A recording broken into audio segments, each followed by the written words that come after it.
자, 이번 시간에는 템플릿에 대해서 알아보도록 하겠습니다. 자, 자원관리 탭에서 템플릿 관리 기능을 실행을 해보도록 하지요. 자, 위에 부분은 뭐 항상 보셨듯이 왼쪽 편에 단가 계정이고 오른쪽 편에 그 계정에 소속된 자재들이 보여지는 창입니다.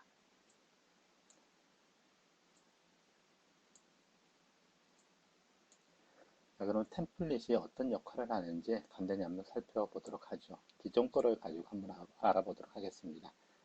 자, 펼치기 하면은 모든 노드가 다 펼쳐져서 어떤 내용들이 있는지 처음부터 끝까지 다 확인이 가능합니다. 자, 그러면은 장비 밑에 공조기가 있고 공조기 밑에 동관용이 있고 동관용 밑에 이제 10kg짜리네요. 10kg짜리 상세도 한번 클릭을 해볼까요? 클릭하면은 상세도가 이렇게 나옵니다. 상세도는 웹에 있는 그림이라든가 아니면 캐드 파일을 화면 복사를 해서 컨트롤 V로 갖다 넣으실 수가 있습니다. 그래서 상세도는 나중에 출력하면 상세도와 이 템플릿에 포함되어 있는 물량이 같이 프린트물로 나오고, 또 상세도는 물량을 뽑을 때 이 부분이 어디까지 뽑아주는지, 주의백은 어떻게 구성되는지 그런 것들을 이제 사용자한테 알려주는 역할을 하지요.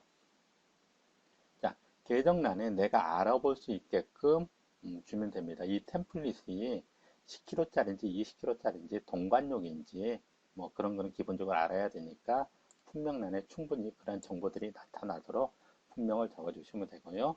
규격은 우리가 규격순으로 정렬이 이루어지니까 광명별로 나가는 것들은 D나 A나 그런 문자는 빼고 숫자로만 넣어주시면 됩니다. 40이니까 앞에 공란을 하나 주고 40, 50 이런 식으로 주시면은 100mm보다 위에 위치하게 되지요. 그래서 규격은 숫자로만 주면 된다. 아니면 이경 규격이다 그러면 40 곱하기 뭐 25 이런 식으로 주시면 되고요. D40 이렇게 주실 필요는 없습니다. 또 그 권장치도 않습니다. 그 다음에 단위는 뭐 알아서 주시면 되고, 명령은 이 템플릿을 선택했을 때 실행되는 명령을 적어줍니다. 그런 건 이제 많지 않는데 대표적으로 헤드를 산출하는 템플릿인 경우, 그리고 또 하나는 행주관 가드를 산출하는 템플릿인 경우 여기에 특정 명령이 들어가게끔 되어 있습니다. 옵션은 이 템플릿을 선택했을 때 캐드상에서 반경을 선택받게끔 할 거냐, 아니면 눌러보시면은 수량을 선택하게끔 할 거냐, 아니면은 규격과 수량을 선택하게끔 할 거냐를 결정을 해줍니다. 만약에 아무것도 입력을 안 한다 그러면은 선택한 템플릿이 바로 캐드상에 적용이 이루어집니다. 그러면 동관 공조기 40mm짜리 한번 볼까요? 여기에서 이걸 선택하면은 거기에 대한 내용이 우측편에 이제 보여지지요. 40mm 5m, 엘보가 6개, 뭐 이런 식으로 쭉 들어가 있죠. 규격 1이다. 그럼 이제 규격 1에 40mm 나와 있고, 규격 2, 규격 2는 이제 드레인이네요. 규격 3은 공조기고, 이제 규격 1은 규격 3은 자동 공기변이고, 규격 1은 이제 공조기에 해당되는 사항이겠네요. 만약에 규격 1이 40인데 이거를 50으로 바꾼다. 그러면은 적용의 규격 1이라고 되어 있는 아이템들이 전부 다 50mm로 바뀐 걸 확인을 하실 수가 있습니다. 이제 32다 그러면 이제 32로 이렇게 바뀌겠지요. 우리는 40이니까 다시 40에 돌려놓도록 하겠습니다. 뭐 규격 2를 바꾼다 그러면 당연히 적용의 규격 2가 바뀌겠죠. 적용의 규격 2라고 되어 있는 사이즈가 자동적으로 바뀌게 됩니다. 그래서 드레인 밸브 사이즈가 20mm가 아니라 15mm가 필요하다 그러면 15 엔터 하면 이제 드레인은 전부 다 15로 이렇게 바뀌게 되지요. 여기에 자재를 하나 추가를 해보도록 하겠습니다. 그러면은 자, 품명 칼럼을 클릭하면은 조회창이 이렇게 나오는데 역시나 아직 내용이 없네. 이런 경우에는 자, 여기에서 컴보 박스를 한번 클릭을 해주면은 그때 이제 리스트를 한번 읽어드립니다. 그 다음부터는 빈 공간을 클릭해도 이전에 읽어드린 리스트가 당연히 나타나고, 다시 리스트를 갱신하고 싶을 때는 컴보 박스를 누르시면 됩니다. 여기에서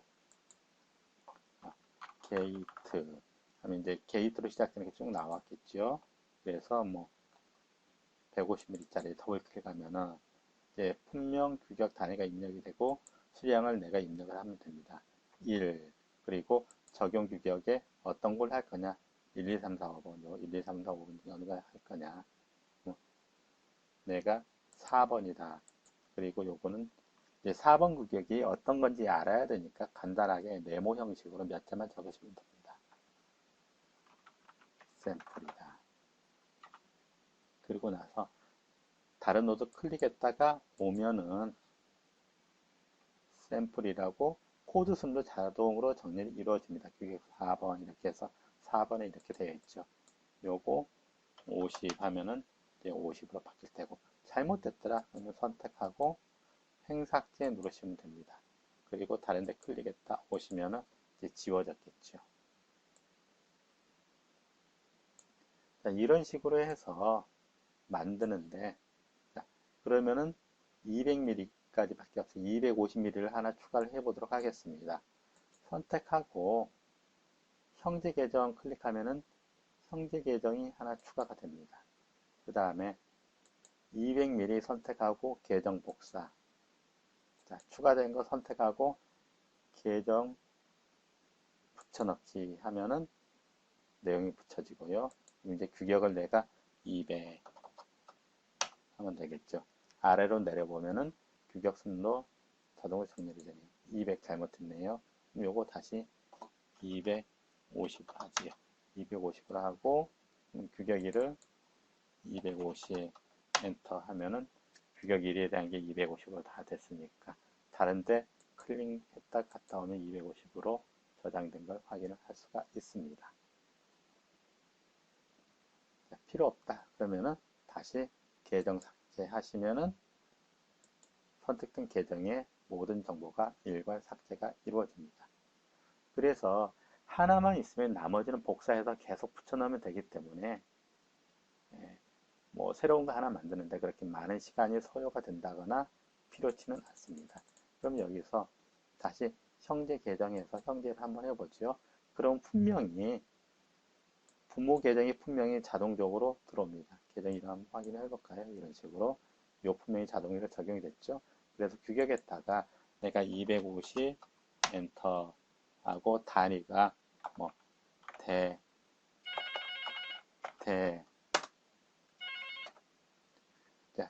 그 단위를 입력하고 엔터키를 치게 되면은 요 앞에 있던 순번이 자동적으로 사라집니다. 그래서 다음 칸으로 한번 이동을 해보죠.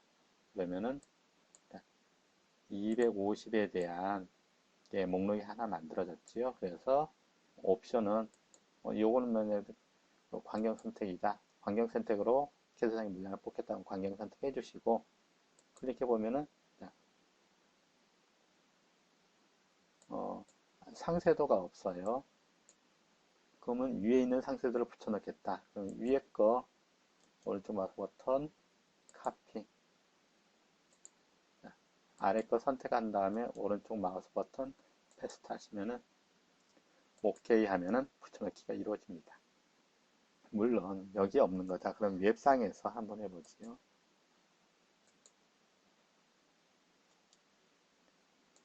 웹상에 있는 이미지를 복사해 와서 붙여넣기 하시면 됩니다. OK 하면은 이거 같은 이제 분배기 주입이나 사진이 이렇게 들어가겠죠. 이렇게 됐으면은 조금씩처럼 위에 있는 걸 복사해서 밑으로 붙여넣는 게 가장 빠를 테고 그게 아니다. 그럼 내가 일일이 입력하겠다. 그럼 내가 클릭해서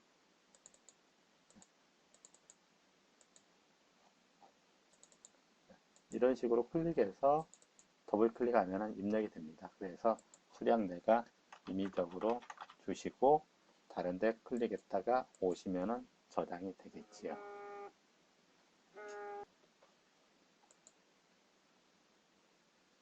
자, 여기에서 검색을 해서 이제 자재를 이렇게 추가하시면 되고 수량 넣으시고요. 그 다음에 적용 규격은 내가 꼭 넣어야 된다, 안 넣어야 된다는 없습니다. 적용 규격을 넣게 되면은 조금 전에 보셨듯이 위에서 해당되는 규격만 바꿔주시면은 아래 내용이 그리드에 대한 내용이 업그레이드가 이루어지더라. 예, 편리성에 대한 문제니까 그렇게 해주시면 됩니다. 그래서 규격 5, 뭐 규격 1, 뭐 이렇게 해서 다른 데 클릭해서 갔다 오시면 되겠죠. 그리고 이제 요건 잘못된 거니까 제가 삭제를 하도록 하죠. 그래서 계정 삭제하면은 삭제가 되는데 모두 적기 해서 보시면은 자, 일반적으로 장비는 그렇고 특별한 거 한번 보도록 하겠습니다. 아파트 부분에서 입상 부분에서 오수다.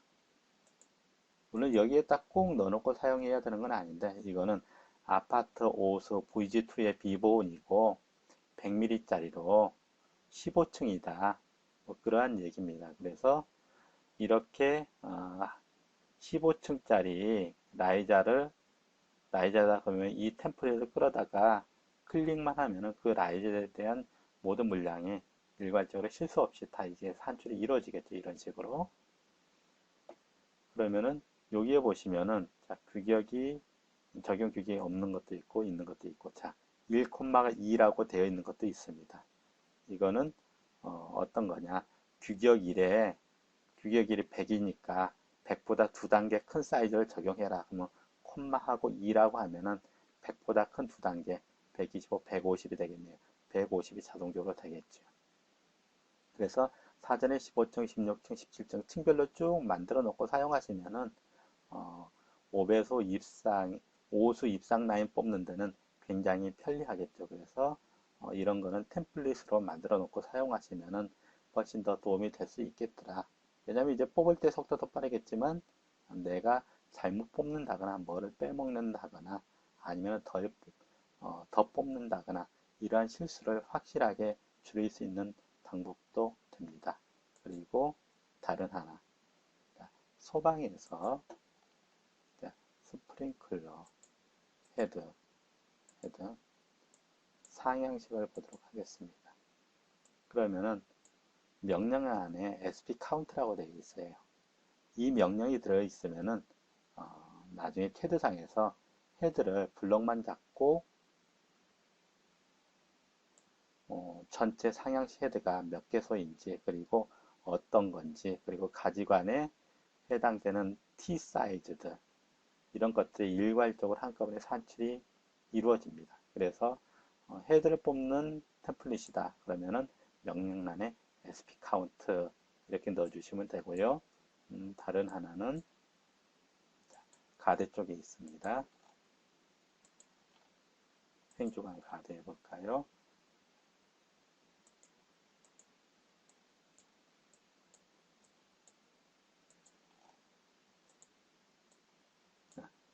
서포트라고 되어 있는 게 있어요. 자, 명령란에 서포트라고 되어 있는 템플릿은 나중에 캐드상에서 이 아이템을 클릭하고 캐드 화면으로 커서를 위치를 시키면은 가드 설치 간격을 물어봅니다. 가령 3m 간격으로 가드를 하나씩 뽑고 싶다. 그러면 3000 입력하고 캐드상에서 메인 행주관 따라서 클릭만 해주면 3000 간격으로 일반 가드 스프링클러 앵글에서 이 몇에 몇짜리 해서 쭉 표시가 이루어지면서 이 물량으로 뽑히게 된 거죠. 그래서 가드도 어느 부위에서 산출을 했는지 캐드상에 확실하게 표현이 이루어집니다. 그래서 가능하면 가드도 그런 식으로 산출을 하시면 되겠더라. 그렇게까지 이해를 하시면 됩니다.